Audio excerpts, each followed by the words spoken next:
If you've got the budget for this kind of equipment, number one, send me the name of your broker, but number two, good for you. I don't know if I want that kind of pressure. Bob, you're crazy. Get the best that you can, but I don't know if I want that.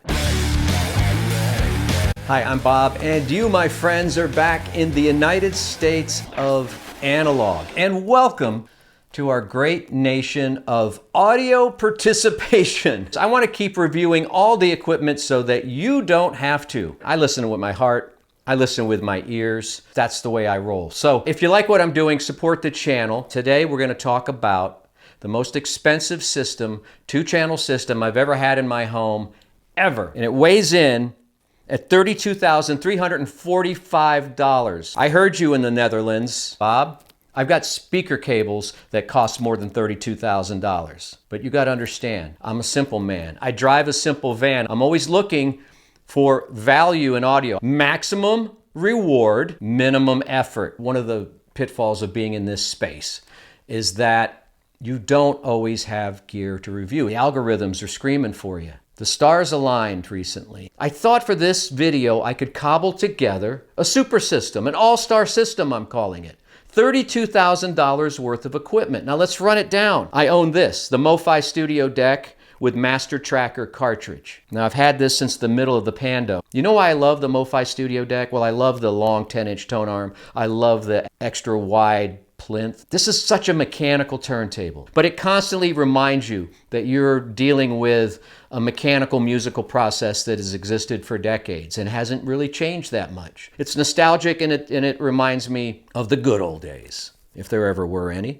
That's $2,000. Recently I received from Black Ice Audio the F159 Jim Fosgate design. Remember Fosgate? Rockford Fosgate. Sunday, Sunday, Sunday. Car audio shows, big woofers, big sound. He's got this fantastic tube phono stage called the F159. $1,125. This thing is really nice.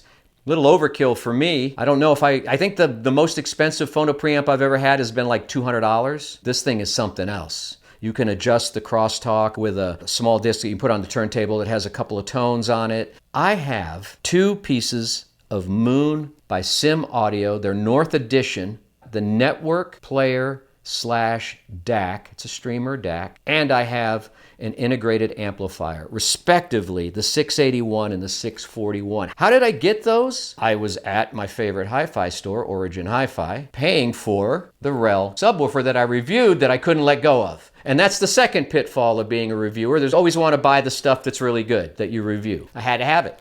End of story. So while I was making that transaction at the store, the UPS truck pulls up to the front door, and it's the Moon equipment. And the guys said, hey, we don't have to open it right now. If you want to take it home and open it and play it for a couple weeks and review it, whatever, take it today. Take it today with your Rel. What's the retail on these? And they go, oh, $13,000 for the streamer and $11,000 for the amp? I almost fell on the floor right there. I said, sure, load it up. And by the way, the integrated is 125 into 8.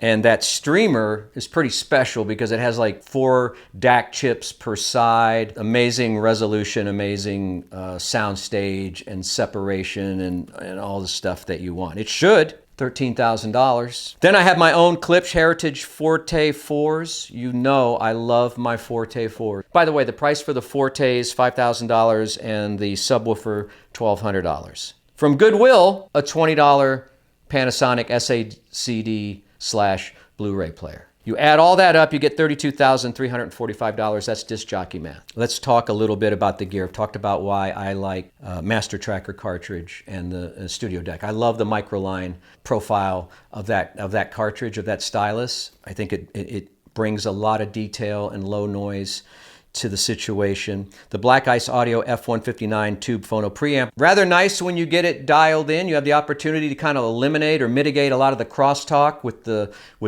disc of tones that you play, and then you turn dials and magic starts happening, and there's a tube in there that glows, and it's pretty cool. All right, now the Moon by Sim Audio, part of their North Edition of components. This stuff is, what can I say? It looks great, sounds great. This is heirloom stuff that you can keep and probably pass on to the next generation. I mean, that stuff is that solid. It's designed and built in Canada. A lot of people have said it's the Macintosh of Canada. I say Macintosh is the Sim of America. It's the same kind of quality. For $24,000, you can imagine that it's going to be pretty good. You don't get to market for $24,000 and not have good stuff. And I will say you're not going to get the most amount of features out of something like the Moon equipment. They're not all about the features. It's just good, solid, heavy weight. I mean, each one of these components weighs about the same as a car battery, if you can imagine that. It's that dense, that compact. The toroidal transformers in the integrated are like this. Amazing. I mean, amazing stuff. Are you going to find tone controls? No. Does the $1,100 integrated amplifier even have a phono preamp built in? No. Anyway, I'm not complaining. I'm not throwing shade at Sim. I'm just saying it's all about the basic sound, the foundation sound from this equipment. The streamer is very good, very smooth. I use Tidal Connect. It's got Bluetooth. Yeah, better. KLIPSCH Fortes, which you know I love, the Forte 4s. What can I say about them? People say KLIPSCH are harsh and they're shouty. And no. Don't listen to those people. Anybody that says KLIPSCH Heritage Series is anything but wonderful, you don't need to be friends with them. I know that sounds extreme, but sometimes in this business, we've got to get a little nutso. The REL Classic 98. I loved it on site. I borrowed it to review. I packed it up, took it back to the store, knowing full well I was going to pay them and bring it back home. I don't know why I just didn't phone in my credit card number. And then the Panasonic SACD Blu-ray. So I have a system for $32,000 that can play SACDs, CDs, can stream, can play vinyl. Does all of that stuff spectacularly. Let me tell you my first mini caveat, and that's with the streamer at $13,000. That seems extreme to me. Because I have a Blue Sound Node into a Gishelli Labs DAC, Blue Sound into a J2 with an AKM DAC, I mean, easily under 1,000. Easily under 1,000. This is what has been keeping me up for like a week. If any technology is going to change, it's probably going to be DAC technology and streaming technology. I feel like DACs change every month, streamers change every month, and I don't know if I want to be locked in to a component that's $13,000. I think it will serve very well for many, many, many years. But that would be in my mind. That would be my only hesitation there. I think the amp, I don't think I personally could spend $11,000 on an amp, but many of you can. I think amps are different than streamers in that, you could have an old Macintosh amp from 50 years ago or something that would still perform in your system. Although these are prices that I've never dealt in before. All right, so I hear you. I know what you're asking right now. What about the sound? How was it? What does $32,000 worth of gear, two-channel gear, two-channel, bring to the table? It brings a lot of resolving power, a lot of resolution in sound. I felt like I was hearing everything. I am not one of those fancy pants reviewers. I'm not one of those guys that my ears can separate, like, oh, that's the DAC doing this, and that's the amp doing that, and the speakers. I take it all as a whole. I can say I do know what my Fortes can do because I've listened to them a lot, and I do know what my MoFi deck can do. All I can tell you is that together it all works fantastically. In soundstage, I mean, for days, right? Way beyond, almost 3D, way beyond the edges of the speakers. Depth, dynamic range, all the stuff that you want, I'm getting in this system. Do I want equipment that good? If I buy a Kia Soul, that's a car, I'm not gonna be scrutinizing it every day. You get what you pay for, and you know that. And you want point A to point B. You want to drive it. You buy a Porsche, $125,000, $150,000, something like that. Every day, every minute you're in that, you're going to be scrutinizing it. The engines sound right. Are the gaps right in the panels? At $125,000, you're probably taking that thing to the dealership for the first year every couple weeks and getting a loaner while they fix that. Because it's $125,000. You got a lot of money invested in that. Same with audio equipment. I don't know if I want that kind of pressure. I don't know about you. You're probably thinking, Bob, you're crazy. Get the best that you can, but I don't know if I want that. I don't know if I want to spend that much time worrying about the money and the purchase and scrutinizing the quality. And what was that? What did I just hear? I want to do that. There's times I just want to sit down and relax and forget about the world and forget about the purchasing and what I spent and just listen to the healing powers of music. And I know you want that too. But we're all different in this game, and we all like different equipment and different flavors, and we all have different budgets. And many of you have equipment that costs many multiples of what I'm talking about here. But for me, this is a new experience, and I had to work through this. I had to work through the streamer debate. I had to work through, do I really want gear this expensive? How will I feel if it breaks down? I'm not saying it will, but how will I feel? I don't know, man. I think I'm a mid-fi guy. I think I'm getting to that point where I'm understanding that I'm a mid-fi guy. I don't want to hear all the resolution. That's the other thing. This system was showing me things, and I'm not saying it was the amp or the speakers or the stream or whatever. It was showing me a lot of stuff that I didn't want to hear. Imperfections. In the chain of recording, you know, you've got everything from mixing and mastering to the engineer, to the way it's pressed, the factory it's pressed, what kind of vinyl it's pressed on. The same with streaming. You going FLAC, you going MQA, what are you doing? What are you doing? You going CD quality, 44, whatever?